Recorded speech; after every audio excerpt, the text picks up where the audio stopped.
I will definitely, however, be out all day, but I'm on my computer and I've already been responding to some emails and messages through Remind that I've received. So I'm still here, and what I wanted to mostly go over was for Group B. Now, before I get started, just a couple quick announcements that I didn't have whenever I had Group A. First, I have my notes. First, the ACT deadline. I saw this on the site. The ACT deadline has now been extended to October 5th.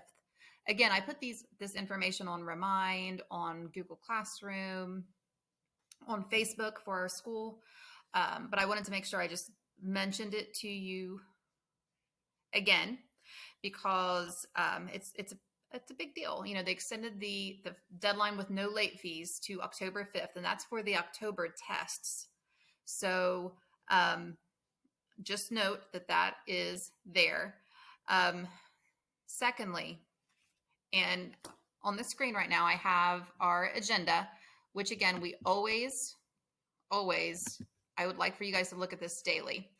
On the agenda, again, you guys will be actually using both Monday and Tuesday. There are 2 assignments that need to be completed. Again, that's the activities list. It's due Friday, as well as the entrance slip number 2. Now, the entrance slip number 2 is basically just a career and interest inventory reflection on what you've done the last couple of weeks when taking those interest inventories and seeing those results. Again, if you did your assignments on time and had them submitted, you've already received them back. And again, have ownership again, because remember, when you turn something into Google Classroom, it becomes the teacher's item until they return it to you. So I've already returned those to everyone who turned them in on time or close to on time. If they were turned in like the same within 24 hours of the deadline, then I still was able to get to them and get them back to you. But you need to go back and look at those. Remember, if you turn them in as PDFs as opposed to screenshots, we talked about that.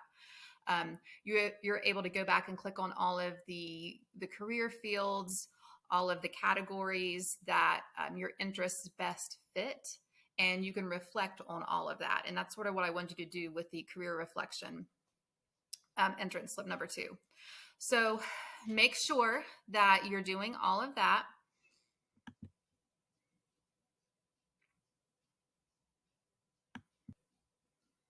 Okay, my Wi-Fi is a little sketchy. I'm feeling the same pain as all of you as far as my McDermott Wi-Fi is very sketchy. I'm hoping that this is even recording because it keeps telling me I'm offline. Anyway, so just make sure those assignments, those are the only 2 assignments that are due this week. Okay, the activities list, we talked about that last week. It's very important because we're going to be getting into the Common App, and the things that you include on the activities list, you're going to be able to copy and paste into the Common App. So remember, I try not to do anything that's busy work. Everything I do is in class. This class is for a reason, and it's because you will be using everything at a later date, either for college applications or scholarship applications or a resume, a work resume. So everything we do will be utilized at a later date.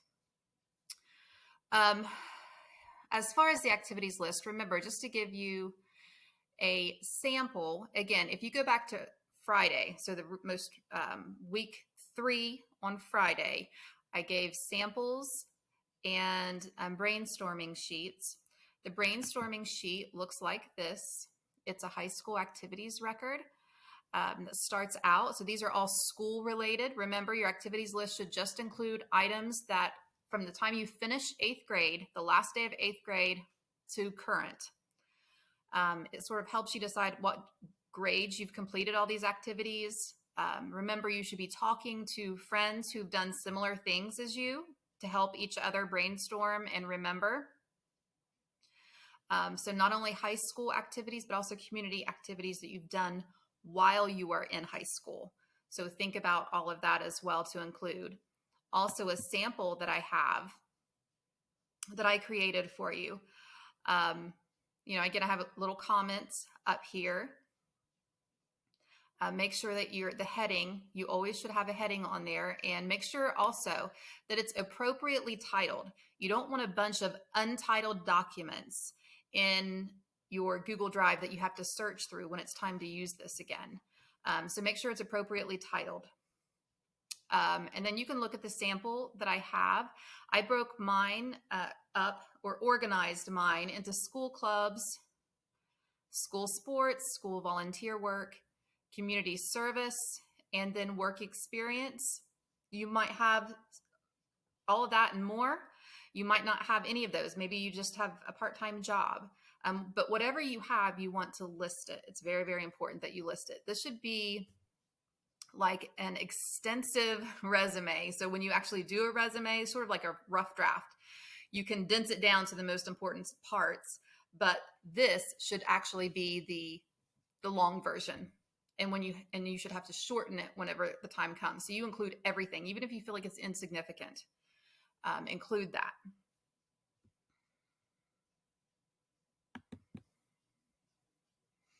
Okay. I'm going over some of the things that we have in the agenda that I talked about with Group A. Again, it's in the agenda, but sometimes I think you might need to hear that instead of just reading it. So what's coming up and opening actually tomorrow? Okay, so you can't do this today for the correct year, but tomorrow is something called the FAFSA. And that is the free application for federal student aid. Note the term free. Some people, again, on the web will try to create pages to help you fill this out, and they charge a small fee or quite a large fee. It's totally, that's unnecessary. This application, when you do this online, it has information bubbles by each question and section, and it will, question by question, explain to you what it is that you need and what it's asking in a little bit more detail. So what this is it's basically the way that colleges and post-secondary schools, meaning this could be like a career tech, a career school of some form, a university, anything that's training you after high school that you would have to pay for, you could use the money from the federal government to help you pay for that if you fit in a certain financial situation. So the way that they determine if you are going to get that money is by completing the FAFSA. And even if you think, and this is a common myth, that students will say, you know what, my parents make too much, I know I won't get any money. And that may be the case. Everyone's in different financial situations.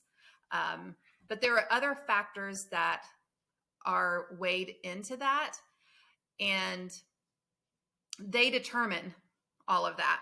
For example, if you have other siblings who are in college, or if you have a certain number of children in the home, or dependents in the home with you, there are all kinds of factors. So you really want to complete the FAFSA. If you plan on doing any post-secondary work, so any work, when I say work, that's academic work, schooling anyway, after high school. I have several students in the past who have almost had their entire program paid for at the SCCTC here, the adult program, like an LPN program, surgery tech, they do phlebotomy, all of that. You can use funding from completing the FAFSA. The school uses that funding then to help pay for your tuition. Okay, so what you're doing is it opens October 1st, which is Thursday. That's tomorrow. And when you go into that, you're going to be completing the 2021-2022 FAFSA. Let me repeat that, because every year I have students who complete the wrong FAFSA. You will be using the 2021-2022 FAFSA. So do not choose the one from the current school year. Reason being, you're not going to be needing funding for right now. You need it for next year. So you need to do the FAFSA for next year. We're actually going to be going over this later because there is no, for most of you, there's no reason for you to do the FAFSA at this time, like on October 1st. You don't need to do it immediately. You need to do it sooner rather than later, but it's not like there's going to be funding available on October 1st and 2nd, and after that, it's not there.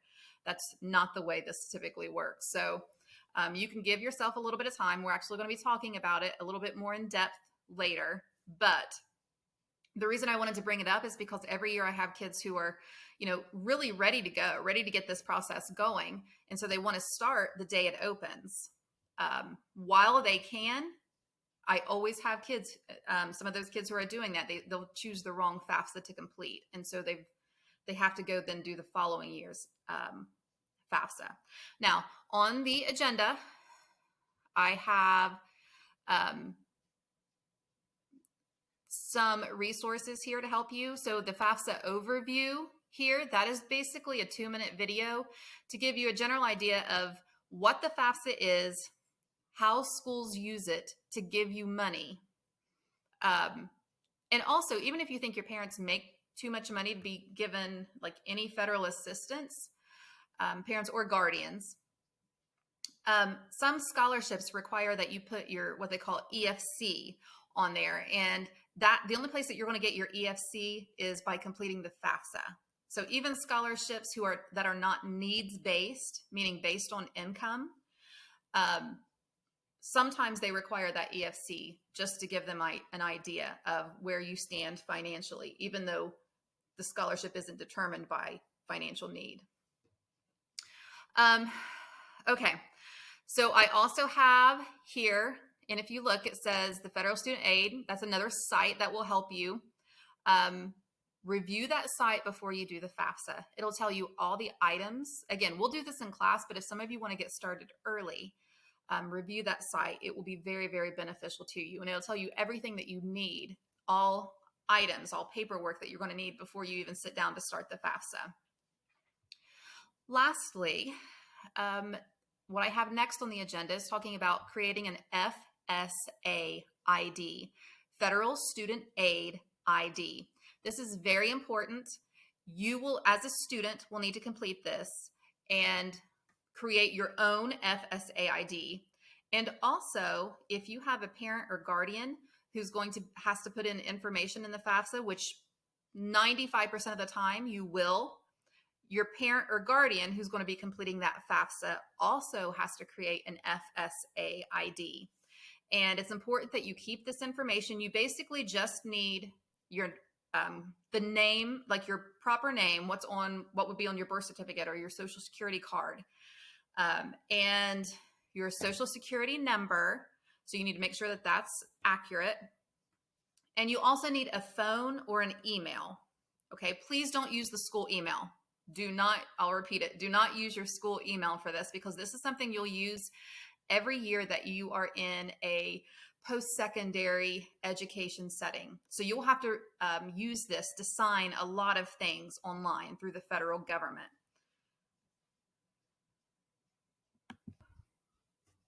Okay, so basically this FSA ID is a digital signature. So instead of having paperwork in front of you that you sign, that you put your signature on, you'll create this FSA ID is basically like your own online signature that you will put in every time you need to sign a document. So if you have to take out a student loan, you use the FSA ID to sign that. You will have to do some training before they disperse your loan to you. And again, you'll use that FSA ID to say that, yes, I've taken this whole training. Okay, so that is basically it, what I went over. Again, all of this is in the agenda, but I think sometimes if some people like to hear it as well as see it. And if you have questions, please email me. I might put out another video based on some of the questions I am getting. You have, by the way, been getting some information on Remind.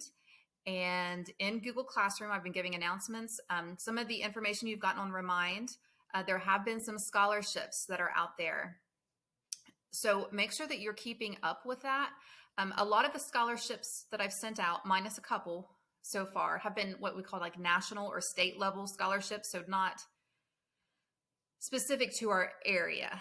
And so while we send them out, we don't necessarily really focus on them. I mean, there are tens of thousands of kids who are applying for these scholarships.